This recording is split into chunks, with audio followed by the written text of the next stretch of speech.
الارقام ابو ابراهيم مخيفه، نتكلم الى تقريبا الى 19 لاعب مصاب واغلبها كانت اصابات رياضيه في الموسم الحالي لفريق الهلال. اذا استثنينا مشاركه نادي الهلال في كاس العالم.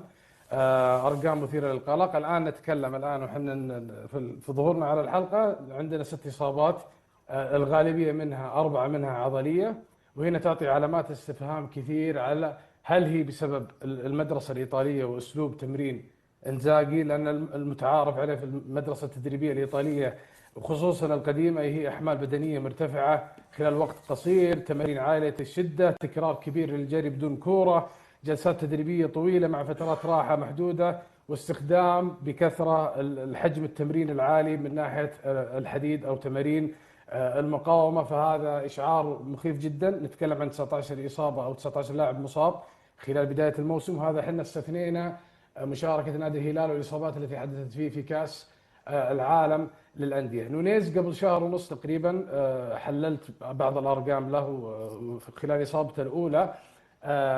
من وجهة نظري الشخصية أرقامه جدا مخيفة. اللاعب الآن تقريبا وصل إلى 800 يوم غياب بسبب الإصابات. عنده عمليات كبرى تم إجراءها في الركبة. عانى من العمليات والإصابات الكبيرة في عمر صغير في بداية مسيرته الفنية، وهذا يعطي مؤشر جدا سيء ومخيف. بناء على التحاليل والإحصائيات ومعايير الفيفا، اللاعب له يعني لو نحسبها رياضيا تقريبا كل موسم يتغيب فوق 30 يوم.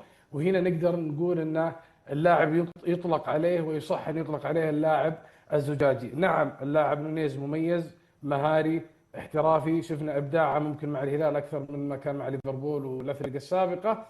ولكن هل يمكن الاعتماد عليه كلاعب اساسي؟ من وجهه نظري كمختص في الاداء الرياضي واصابات الرياضيه، ما اعتقد انه يمكن الاعتماد عليه، وراح تتكرر الاصابات ومتوقع بشكل كبير، لان اي عمليه جراحيه تعمل في الركبه خصوصا اذا قلنا عمليه رباط صليبي معناته خسرنا اكثر من ثلث قوه العضله الخلفيه، فهو مضاعف اكثر عن اقرانه من ناحيه الاصابات العضليه